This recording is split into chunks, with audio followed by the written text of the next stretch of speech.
اور اس کے بعد 2 گناہوں کا اور ذکر کیا، والاسم والبغی۔ والاسم، اسم کیا ہے قرآن مجید میں؟ اسم کہتے ہیں، یہ اسم کا لفظ اصل معنی اس کا کوتاہی کرنا۔ کیا مطلب ہے؟ کوتاہی کرنا۔ ایک اگر اسی اسم کے آخر پہ ہے لگا دینا، جیسے ہم لڑکی کو کہتے ہیں آسمہ، اسی کے آخر میں ہے لگا دیں تو اس اونٹنی کو کہتے ہیں جو تیز تو چل سکتی ہے مگر جان بوجھ کے سست پھرتی ہے، پھر سوٹا لایا سیٹ ہوں گی، اس کو کہتے ہیں آسمہ۔ کیا کہتے ہیں اس کو؟ آسمہ۔ تو اس میں جب گناہ کا لفظ اللہ نے ڈالا نا کہ آسمہ کون سے گناہ ہیں کہ اپنے رب کی اطاعت کرنے میں وہ کر تو سکتا ہے، قدرت بھی ہے، استطاعت بھی ہے اللہ کی فرما برداری کرنے میں، لیکن جان بوجھ کر اس میں ڈھیل کرتا ہے، سستیاں کرتا ہے، ٹھیک ہے، کوتاہیاں کرتا ہے۔ اس سے مراد کیا ہے؟ اس سے مراد یہ ہے، اسما سے مطلب کہ ہر طرح کا گناہ صغیرہ، ایک یہ معنی ہو گیا، اور دوسرا یہ کہ ایک لمحے کے لیے بھی جو گناہ کیے جاتے، ایک لمحے کے لیے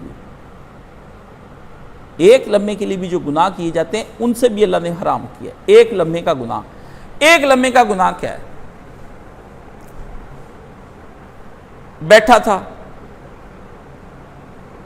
ذہن میں چل رہی ہے، بزنس ڈیل چل رہی، ایک لمحے کے لیے خیال آیا کہ اگر ہاں کہہ دی نا دب جانے پیسے میں، یہ ایک لمحے، لیکن وہ اگلی اس نے کوئی ایسی کنڈیشن لگا دی، اس کے بعد وہ بندے نے سوچا یہ نہیں ہونا، چلو اچھا تو میرا بھائی کی کہہ رہا سگا، ہوتا کہ نہیں ہوتا؟ اس کو کہتے ہیں ایک ایسا لمحہ آ جانا جو سارے کاروبار کو حرام کر دیتا ہے۔ گھر سے نیت کر کے جانی کہ میں نے آج جاب پر جا کر کام نہیں کرنا، صبح اٹھتے ہی آنکھ کھلنی بھی آج میں ستانا ہی ستانا سارے آنے، وہ الگ بات ہے کہ موقع نہیں ملا، کیا ہے؟ اچھا آگے چلے، یہ ہوگی بد نیتی، ٹھیک ہے۔ ایک ہو گئی کہ بندے نے کہا میں نے آپ سے نا ایک بات کرنی تھی، اگر آپ برا نہ مانے تو میں ایک عرض کروں، نال ہی زینچ کے پیسیاں دی فٹیک پہ جڑنی ہے، اس سے کہا بس وہ یہی عرض کرنا تھا کہ آپ ذرا نماز پہ اکٹھے آ جایا کریں، ہم بھائی دونوں مل کے پڑھ لیا کریں۔ بندہ شرمندہ اپنے سوچنے پہ ہی ہو جائے کہ یار یہ میں نے کیا، میں نے سوچا تھا یہ پتہ نہیں کوئی فرمائش لگا رکھنے، اس نے آگے کوئی اور بات کر دی، نیکی کی بات کر دی، دور فٹے مندر ہی اپنے آپ کے لانتے ڈالنی شروع کر دے۔ یہ ہے بدگمانی کہ ابھی اس نے بات بھی نہیں کی، اس کے منہ سے بھی نہیں نکلی، اس کے کام سے بھی پتہ نہیں چلا، بس بدگمانی کر لی۔ تیرے رب نے وہ بھی حرام قرار دی ہے بدگمانی، کیا کی ہے؟ اور سنیں،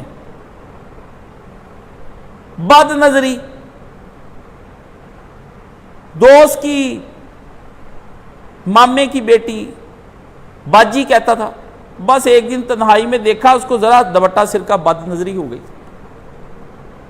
کہا دیکھ ہی لو، دوست کی بہن تھی اس کے گھر گیا، آنکھ اٹھا کے دیکھا، بس کہا چلو ذرا ایک دی چاتی بھی پہ جوے کداں دی ہے، جا رہا تھا رستے میں ہر ایک کو تاڑتا جا رہا ہے، ادھر ادھر ادھر ادھر ادھر ادھر ادھر ادھر تاڑتا جا رہا ہے، کار کچھ نہیں کرنا، بد نگاہیاں، بد نگاہیاں، بد نیتاں، بد گمانیاں، اس کو کہتے ہیں ایک لمحے کا گناہ۔ اس کو کیا کہتے ہیں؟ اس لیے حضور نے کیا کہا کہ اے اللہ مجھے میرے نفس کے حوالے ایک لمحے کے لیے بھی نہ کرنا۔ حضرت فاطمہ کو سکھائی تھی، میں سوچتا رہتا ہوں یہ حضرت فاطمہ کو کیوں سکھائی ہے، اپنی بیٹی کو کیوں سکھائی ہے؟ یہ ایک سوال ہے کہ نبی نے یہ دعا اپنی بیٹی کو کیوں سکھائی ہے، یہ اس پہ کسی کو غور کرنا چاہیے۔ ایک لمحے کا گناہ، وہ گناہ کیا ہوتا ہے؟ اللہ پاک نے فرمایا اسم سے منع کیا، یعنی سستیاں کرنی۔ آ تو سکتا ہے لیکن کہا وہ آج نیند آئی ہے لمحے پڑھ رہو، بد نیت ہو جانا، دین سیکھنے کے لیے سست ہو جانا، ہر کام میں چست اور دین کے لیے سست، دنیا کے دورے کرنے، جب ہجرت کا نام آنا تو چپ کر کے بیٹھ جانا، کہو نہیں سٹ کام بہت آسان ہے۔ اللہ کہتا پوچھ لیں گے تیرے۔ اللہ اکبر۔ جب یہ بندے سیر سورے کرنے کے لیے، بزنس کی ڈیلے کرنے کے لیے دفتروں سے باہر اندر آتے جاتے نا، بڑا ٹائم ہوتا ہے، مری نران کگان تک، حیران پریشان نران اور کگان سب اس وقت فٹ ہے مالز میں پھرنے کا۔ جب ہم کہتے ہیں بہت دور ہے کاش صاحب دا مرکز، او کہتے او ہاں جی، میں کہا او کیونکہ او عرش الہی دا اتھے تیرا ہاتھ نہیں پینا، وہ نیکی دا کام ہے، وہ وڈیاں دا ہی کام ہے۔ تو جب کسی کا کھانا کھونا کھانے کے لیے لاہور شادیوں پہ فنکشنوں پہ پہنچنا، ساری بزنس ڈیل ہے، پارٹیاں آئیاں ہونی ہیں ساری، اللہ کا پہ دیکھ لینے تھے۔ تو فرمایا ول اسم، اب آگے آ گیا ول بغیہ۔ بغی کیا ہوتی ہے؟ توبہ توبہ توبہ توبہ۔ بغی سمجھ لیں یہ بغاوت سے ہی ہے، احکام میں خدا بندی کی نافرمانی کرنا، اللہ کے احکامات کی سرکشی کرنا، اللہ کے احکامات میں سرکشی کرنا، ایسے گناہ کہ جن پر کثیر المدت عرصہ دراز تک کبیرہ گناہ چھوڑنا ہی نہ، وہ کرتے ہی رہنا۔ اور دوسرا اس کا معنی یہ ہے نجائز طور پر کسی چیز کو ظلم و ستم کے ساتھ چھین لینا، ظلم و ستم کے ساتھ چھین لینا۔ اللہ پاک نے اس کے اندر یہ بات بیان فرمائی، ٹھیک ہے نا، یہ اس کے ساتھ اللہ پاک نے فرمایا۔ اور وہ جو اسم تھا وہ کیا ہے؟ وہ تھوڑی مدت کا گناہ، اس میں ہے کثیر المدت، پچھلے میں کیا تھا؟ قلیل المدت، اس میں ہے زیادہ دیر تک گناہ کرتے، اس میں لمحوں کا۔ وہ اسم تھا وہ نقصان دہ کام جس سے آدمی اپنی حیثیت سے گر جائے، غیبتیں کرنے والا آدمی اپنی حیثیت سے گر جاتا ہے، لوگ کہتے ہیں وہ تو غیبت کرنے والا ہے، وہ تو چغلی کرنے والا ہے۔ فرمایا یہ وہ گناہ ہے، اللہ پاک نے اس کے بارے میں فرمایا۔ اچھا اب آگے اللہ پاک نے فرمایا باقی سارے گناہوں کے بعد نا اللہ نے کوئی بات نہیں کی، لیکن بغی کے ساتھ بغیر الحق کا لفظ لگایا ہے، بغیر الحق۔ اللہ نے کہا یہ بغی ایک ایسی چیز ہے جو اپنی ذات میں بہت بری ہے، نافرمانی۔ کیا مطلب؟ کہ اللہ کی بات کو نہ ماننا، نافرمانی کرنا، اراض کرنا، منہ موڑنا۔ لیکن جب لفظ بغیر الحق لگ جائے نا، اضافہ آ جائے اس کے ساتھ، تو اس کا مطلب ہوتا ہے کہ اس کام میں گنونا پن کا اضافہ ہو گیا ہے۔ مراد یہ ہے کہ اللہ کے سامنے اکڑنا اور اس کی حدود پر الٹا حملہ آور ہو جانا، گناہ بھی کرنا اور اس پہ حملہ آور بھی ہو جانا۔ ایک ہے میں نے آپ کی بات نہیں مانی اور میں منہ موڑ کے چلا گیا، ایک ہے جس نے مجھے بات حق کی بتائی، نصیحت کی، تھیڑ تھپڑ اس کے منہ پہ، اور غضبناک ہوا گولی مار دی، اور ہوا اس کا گھر گرا دیا، بچے بیویاں پکڑ دکڑ مار داڑ، اخیر میدہ بھی مار دینا۔ کسی نے کہا آپ کو نیکی کا کہا یار یہ مسجد کی جگہ ہے چھوڑ دو، گولیاں چلا دی، بیوہ کا گھر ہے، سرکشیوں پر اتر آیا، سمجھ گئے، سینمے بنا دیے، فلمیں بنا دی، گناہ اللہ منع کری جا رہا ہے، گناہ نہ فحاشی نہ پھیلاؤ، سینمے فلمیں، گھر میں جا کے اپنے گھر میں تھیٹر بنا لیا، اپنے گھر میں رنڈیوں کو شادیوں پہ لے آیا، عاشق مزاج تھا، کوٹھے پہ تو جاتا ہی تھا، اپنی بہنوں بھائیوں کی شادیوں پہ کنجریاں نچا دی، شرابیں پلا دی یاروں کو بلا کے، لوگوں کا پیسہ مار داڑ کر کے اپنے لڑکے کے ولیمے کرا کے کھلا پلا کے لوگوں کو بکرے چترے، میرے پوت کا بیاہ ہونا چاہیے، میرے پوت کو آیا ہونا چاہیے تھا، میری بیٹی کی شادی پہ یہ ہونا چاہیے. ہاں جی، یہ جو گھر میں اپنے بچوں کو ٹی وی لا کے دیے ہوئے نا، یہ بھی بغی میں آتے ہیں کہ گھر میں اپنے بچوں کو وائی فائی لگا دیا ہے، اپنے بچوں کو موبائل لے کے دینا، اپنے بچوں کو ٹی وی لا کے گھر میں دینا، یہ ساری بغی میں ہے. پوری امت اس وقت بغی بغیر الحق کے اوپر آئی ہے، اکڑ بھی رہی ہے. آپ روکے لو جی اس میں تو اچھی چیزیں بھی آتی، دلیلیں شروع ہو جاتی ہیں. اچھی چیزیں اگر آتی ہوتی تو تیرے گھر میں فجر کی نماز باجماعت سارے پڑھتے، اس سے پتہ چل جانا کہ اچھی آتی کہ نہیں آتی. ساری طرح کے گیجٹس بغی میں آتے ہیں. ساری طرح کے گیجٹس کس میں آتے ہیں؟ بغی میں آتے ہیں. بغی گناہ پر اکڑنا، ظلم و ستم کرنا اور اللہ کی حدوں کو توڑ کر اللہ کی حدوں پر حملہ آور ہو جانا. یہ جس سے اپنے بچوں کو موبائل، گاڑیاں، یہ چیزیں گناہ لا کے گھر میں دینا، ٹھیک ہے، اس کا انتظام کیا. پوری اس وقت امت بغی کے اندر ملوث ہے. آپ کیسے کہتے اسلامی انقلاب آ جائے گا؟ نیک اور متقی پرہیزگار لوگ موبائل کے ایڈکٹڈ ہیں. رات کو وہ پتہ نہیں کس طرح سوتے ہیں، کسی کا میسج مس نہ ہو جائے، کوئی پوسٹ مس نہ ہو جائے، کوئی کمنٹس. اس لیے پوسٹوں کے نیچے کوئی کمنٹس بھی نہیں کرنے چاہیے، کیونکہ وہ بعد میں رپلائی شروع ہو جاتا ہے. پہلے شیطان انگلی لگوا دیتا ہے، بعد میں آپ جو اس پہ مصروف ہو جاتے ہیں، تھوڑی تھوڑی دیر بعد سٹیٹس چیک کرتے ہیں.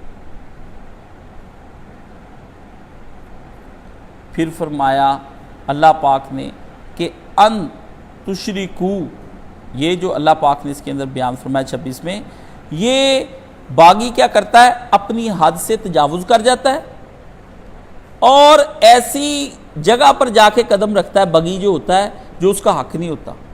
اس کی وجہ سے جو لوگ اللہ کی بندگی سے نکل کر اپنے ملکوں کے اندر اللہ کا قانون نہیں چلاتے وہ بھی باغی ہیں، اور جو اپنا قانون چلاتے ہیں، جس طرح مشرف نے اپنا آرڈیننس صدارتی پاس کر گیا، وہ بھی اس میں باغی ہیں.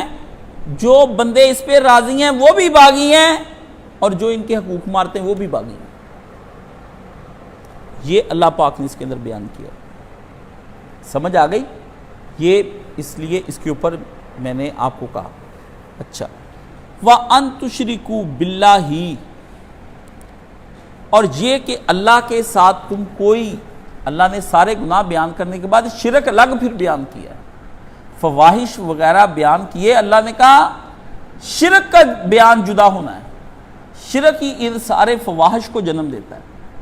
فرمایا یہ کیوں اللہ نے کیا ہے کہ ان تشرکوا باللہ، تم ایسا شرک نہ کرو، ما لم ینزل بہ سلطانا، تم ایسا شرک نہ کرو جس کے بارے میں اللہ پاک فرماتے ہیں میں نے کوئی آج تک دلیل نہیں پیش کی، کوئی آج تک سند نہیں اتاری. سلطان کہتے ہیں حجت قاطع کو. کس کو کہتے ہیں؟ حجت قاطع. حجت قاطع کا حجت کس کو کہتے ہیں؟ دلیل کو. اور قاطع کس کو کہتے ہیں؟ قطع کرنے والی، کاٹ دینے والی. سیف قاطع، کاٹ دینے والی تلوار. زبان لسان قاطع، کاٹ دینے والی زبان، یعنی جو اگلے بندے کو ختم کر کے رکھ دے.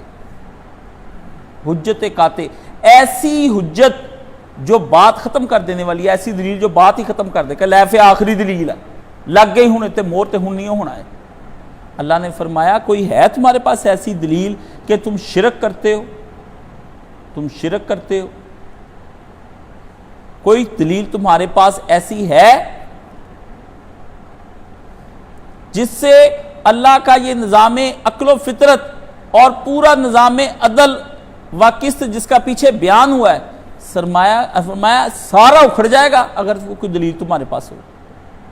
کوئی جواز تمہارے پاس ہے اس کو ماننے کا؟ اور پھر اس کے ساتھ 4 چیزیں بیان فرمائی. سلطان کے معنی کیا ہے؟ دلیل جزوی، دلیل کلی، دلیل عقلی، دلیل نقلی. عقل کہے کہ شرک کرنا جائز ہے، کوئی قرآن کی آیت یا نبی منہ سے بولے کہ شرک کرنا جائز ہے. جزوی طور پر کوئی چھوٹی دلیل ہی لا دو کہ جس سے پتہ چل جائے اللہ کہتا جائز ہے، کلی کوئی وڈی دلیل ہی لے کتاب ہی کوئی لے آ دے، نہ چھوٹا سا لفظ ملے گا نہ تم کو بڑی کتاب ملے گی. دلیل جزوی بھی، کلی بھی، عقلی بھی، نقلی بھی. فرمایا یہ تمہیں نہیں ملنا، یہ تمہیں کہیں نہیں ملے گا. ان تشرکو باللہ ما لم ینزل بہ سلطانہ، جس کے لیے کوئی سند نازل نہیں کی تم کہ اللہ کے ساتھ تم شریک کرو. کوئی ایسی دلیل ہے؟ تو ایک آدمی کل لگا ہوا تھا بڑا پڑھا لکھا اپنی طرف سے، میں نے بحث ہی نہیں پڑھی، اس کو پڑھ لیا اس کا موقف، کیونکہ مشرکوں کا موقف اور بدعتیوں کا موقف، ان دو کو تو میں بڑے غور سے پڑھتا ہوں کہ یہ دلیل کیا دیتے ہیں. کہتا آپ ان سے آپ بتائیں قرآن مجید میں کیوں. میں نے کہا قرآن نے جس شرک سے منع کیا ہے نا، پہلے آپ مجھے بتائیں وہ کون سا ہے. چھوڑیں ہم سے کہ قرآن کون سا شرک منع. میں نے کہا ہم شرک فی ذات منع ہے، اگے بھی نور جا رہا. میں کہا تو مینوں یہ دس قرآن نے کیڑا منع کیتا، چل اسی سانوں کی پتا کیڑا نہیں منع، پر ایک شرک ایسا قرآن چاہیا جڑا منع، او کیڑا وا؟ فی ذات، فی الافعال، فی الکمال، فی النوال، فی الصفات. دس نا کیڑا شرک ہے، تو دس. سان تو نہیں علم، سان تو یہ بھی اللہ نے کلی بند کرتا شرک، کچھ بھی نہیں کرنا. ٹھیک ہے نا؟ تو یہ اس میں آگے آ گیا لفظ وَأَن تَقُولُوا عَلَى اللَّهِ مَا لَا تَعْلَمُونَ، اور یہ کہ اللہ کے نام پر کوئی ایسی بات کہنی جس کے متعلق تمہیں علم نہ ہو کہ وہ حقیقت میں اسی نے فرمائی ہے. اس میں سے بدعت کا رد نکل آیا. یہ قول علی اللہ جو ہے نا، قول علی اللہ، ان تقولوا، یہ آ گئی اب ایک اور قوت بھی، ایک قوت اور آ گئی. اس کو کہتے ہیں قوت نطقیہ. کیا کہتے ہیں؟ نطقیہ. نطق کہتے ہیں زبان کو. ٹھیک ہے؟ اسی کہتے ہیں ہم تیری منطق سمجھ نہیں آ رہی، یعنی تم جو بات تمہاری زبان کہہ رہی ہے نا ہل کے، وما ینطق کو تمہارا نبی نہیں بولتا ان الہوا، اپنی خواہشوں سے اللہ نے قرآن میں بتایا.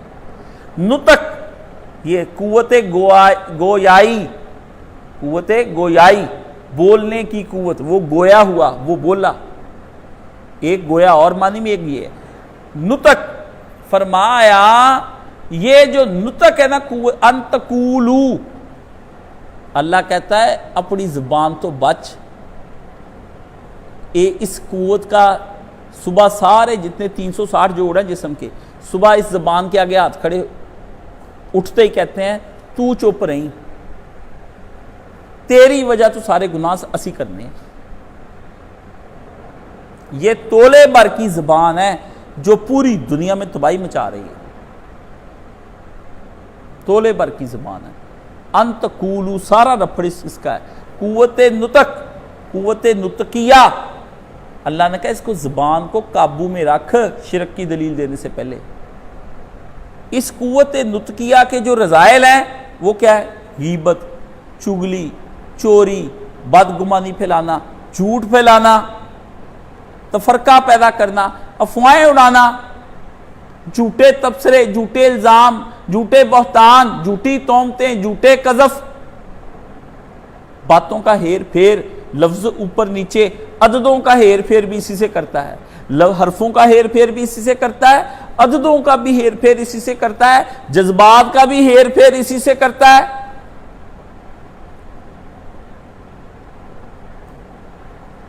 تو اگر میں آپ سے کہوں کہ یہ والا اٹھا کے وہاں رکھ دو، یہ والا اے سی اٹھا کے وہاں رکھ دو، پھر آپ کیا کریں گے میرے حکم پر؟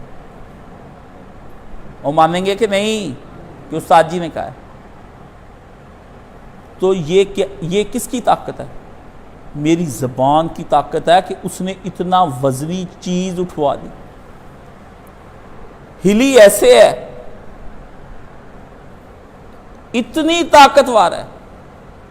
یہ پوری بلڈنگ گرا دو، یہ پہاڑ یہاں سے ہٹا کے سرنگ بنا کے دوسری طرف بستی بسا دو، یہ کس کی طاقت ہے؟ زبان. اللہ نے کہا انہوں قابوچ کر.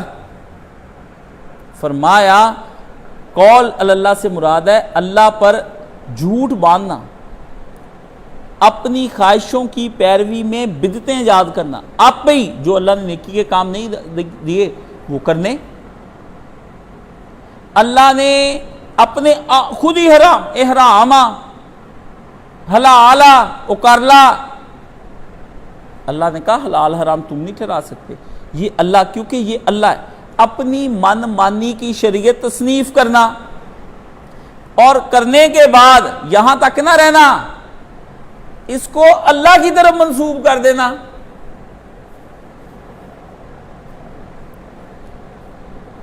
اللہ کی طرف منسوب کرنا. اور یہ کام میں نے اپنے خاندان میں عموماً بڑے لوگوں سے کرتا. مجھے انہوں نے کہا نا آج جس طرح کے قرآن مجید سے لکھیا ہوا آپ ہی ایت بنا لینی.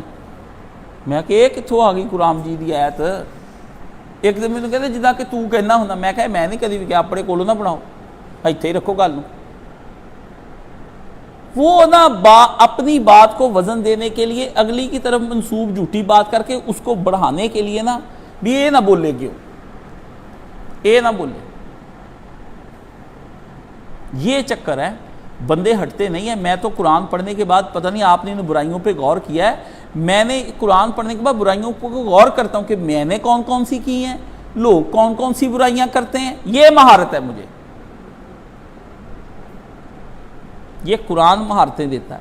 مرشد وہی ہوتا ہے جو ان رضائل کے اندر ماہر ہو جائے، جس کو سنتے ہی پتہ چل جائے کہ مرید کار تو ذکر نیکی کر رہا ہے اپنے طور پر اس کو شیطان نے بہکا دیا ہوا ہے، اس کو شیطان نے بہکا دیا. یہ قرآن مجید کہتا ہے.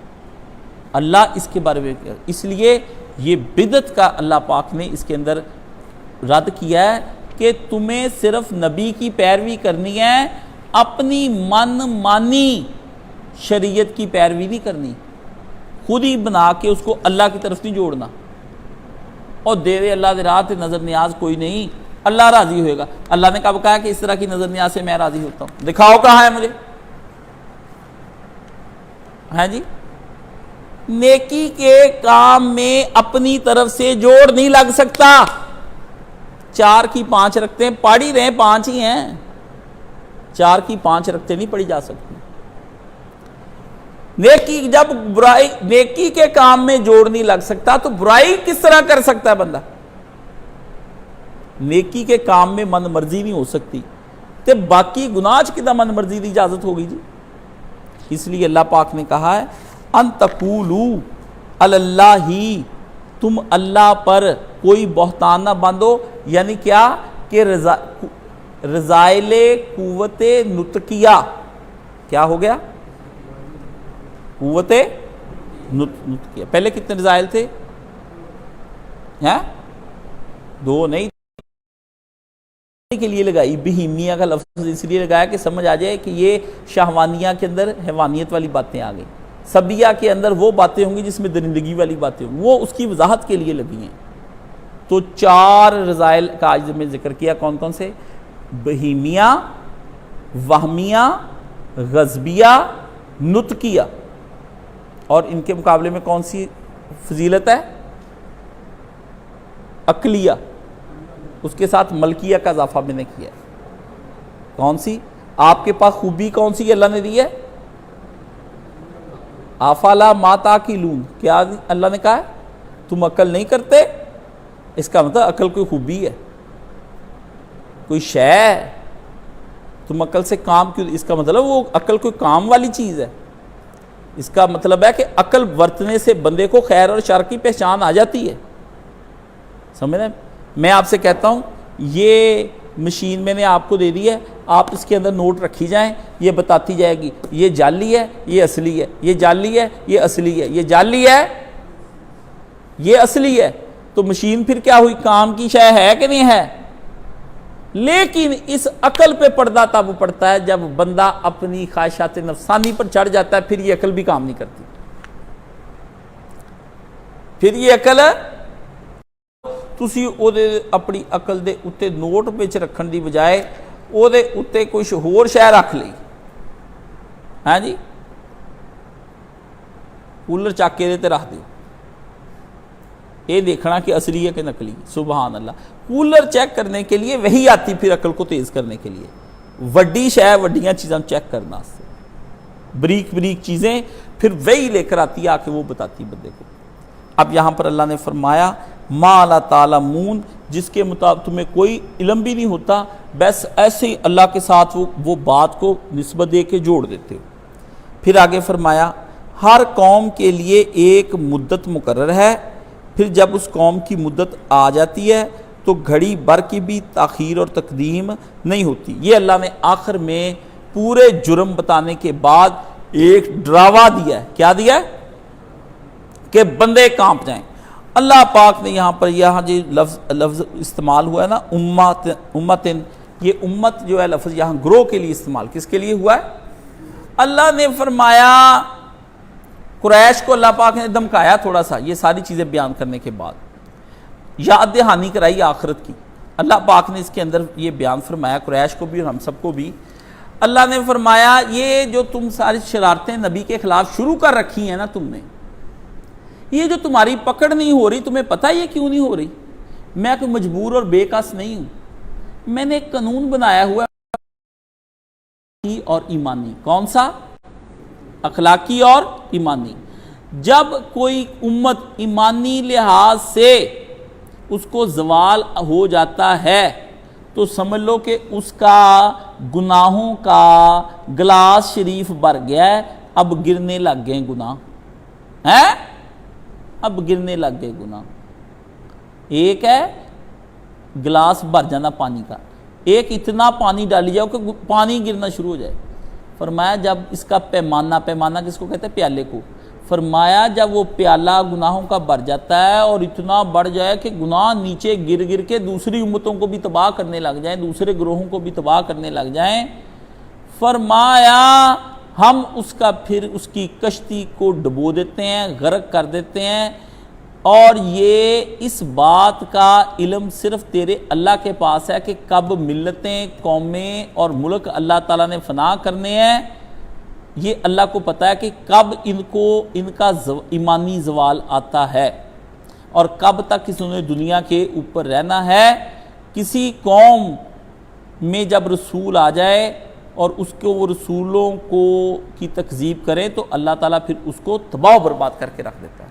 اور اس میں اللہ تعالیٰ نے فرمایا کہ پھر یہ تو کہتا ہے نا، پھر ایک گھڑی بھی آگے پیچھے نہیں ہونی بھی اللہ تعالیٰ نے کہنا ہے کہ یار ذرا 3 گھنٹے ڈیک لیے ٹھہر جاؤ ہیں. فرمایا ہمارے کام لمحوں کے ہوتے ہیں. کس کے ہوتے ہیں؟ بس لمحوں میں ہوتے ہیں، پتہ بھی نہیں چلتا. پورے ملک اس وقت تباہی کی زد میں ہے. پورا ملک کیا ہے؟ تباہی کی زد میں ہے. اور قوم تباہ ہو رہی ہے. وزیر اعظم صاحب کنجر خانہ کرا رہے ہیں. نون لیگ نے یہ سمجھ لیا ہے کہ شاید ہم بھی سیکولر ہو جائیں گے تو پاپولر ہو جائیں گے ہیں سیکولر. یہ اچھے بلے اہل حدیث جو ہے نا وہ بھی دوسروں کی طرف مہندیاں دیکھ دیکھ کے نا وہ بھی اپنے بچوں کی شادیاں ویسے کرنے لگ گئے ہیں. کیوں؟ دوسروں کی طرف اشکل دیکھ کے. اسی طرح جیسے ایک بندہ متاثر ہو جاتا ہے کہ یار وہ میرے سامنے والی فیکٹری کا بندہ بڑا فٹ فاٹ بڑا کھچ کے رکھتا ہے سب کو، میں بھی ایسے ہی ہو جاؤں. الٹی مت لے لینی. اسی طرح پارٹیاں بھی الٹی مت لے لیتی ہیں. جماعت اسلامی نے الٹی مت لے لی. انہوں نے سمجھا لوگوں میں مقبول ہونے کا طریقہ کار یہ ہے سوشلسٹوں کی طرح کام کرو، غریبوں کو آٹا پہنچاؤ، روٹیاں پہنچاؤ، بس یہی کام کرو.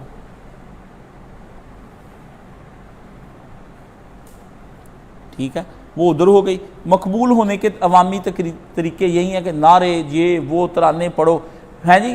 سراج الحق کو گھوڑے پہ بٹھا کے لے کے دوڑے آ رہا تھا، نعرہ ارتگل دا لایا ہے گانا استغفر اللہ ربی من کل ذنب. اور ٹیڑھی ٹوپی والے کا ٹیڑھا دماغ، ٹیڑھی سوچ، ٹیڑھی کھیر.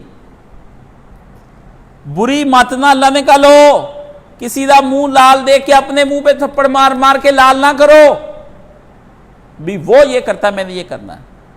مطلب اس تمام آیتوں کا یہ ہے کہ اپنے رذائل پر قابو ڈالو. جو سارے رذائل ہوتے ہیں وہ کیا ہوتے ہیں؟ فواحش ہوتے ہیں، جو اللہ نے حرام کر دیے ہیں، اللہ کو غصہ دلانے والے ہیں، ان سے اپنا آپ بچا لو، اور نیکی کے کام جو اللہ نے کیے وہ تم کرو۔ وآخر دعوانا الحمدللہ رب العالمین۔ یا اللہ ہمیں رذائل سے بچا، فواحش سے بچا، ظاہر فواحش سے، باطنی سے، اسم سے، بغی سے، شرک سے اور بدعت سے بچا یا اللہ، جو کہ تو نے ان آیات میں بیان فرمایا ہمیں سے مامون اور محفوظ فرما۔ جس کو تو حرام قرار دے دے اللہ، ہم دل سے ایمان لاتے ہیں کہ واقعی حرام ہے، ذہن سے ایمان لاتے ہیں کہ واقعی حرام ہے۔ اللہ ان حرام سے ہمیں بچنے کی توفیق عطا فرما دے، ہمیں اتنی قوت عطا فرما دے، فرشتوں والی قوت عطا فرما دے، جیسے تیرے فرشتے چھوٹی چھوٹی زمینوں اور آسمانوں کو اپنے پروں اور اپنے ہاتھوں سے اکھاڑ کر پھینک دیتے ہیں، مجھ میں بھی فرشتوں کی قوت، میں گناہوں کو جڑ سے اکھاڑ کر پھینک دوں۔ یا اللہ ہماری جو پچھلی آیات ہم نے پڑھی تھی زینت والی، ان کو ہماری یا اللہ اپنانے کی توفیق عطا فرما۔ اور یا اللہ ہم تیری بارگاہ میں دعا کرتے ہیں، ہمیں جو تو نے کہتا ہے ہمیں ایسا نہ بنا کہ ہمارے پیمانے بھر جائیں گناہوں سے، اور گناہ زمین پر گرنے لگ جائیں، اور ہمارے گناہوں کے فساد سے ساری دنیا اور بھی لوگ متاثر ہو کے گناہ کرنے لگ جائیں، ہمیں ایسا نہ بنا۔ یا اللہ ہمیں شروع میں توبہ میں رکھ، نہ ہمارا گناہ کا پیمانہ ہو نہ وہ بڑھے، یا اللہ اسے مامون اور محفوظ فرما۔ تو نے جو نامہ اعمال ہمارا پیمانہ بنایا اس کو نور سے بھر دے، اور اس میں ہمارے نورانی اعمال کو بھر دے، اور ہمارے نورانی اعمال کے پیمانے کو بھر کر نیچے گرنے کی توفیق عطا فرما، تاکہ لوگ ہم سے متاثر ہو کر نیکی کے کام کرنے لگ جائیں۔ دعاؤں کو قبول و منظور فرما۔ وصلی اللہ تعالیٰ علی حبیب خیر خلق محمد وآلہ وصحبہ اجمعین برحمتک یا ارحم الراحمین۔ یہ چنگیاں پھلیاں مشکل آتا ہیں۔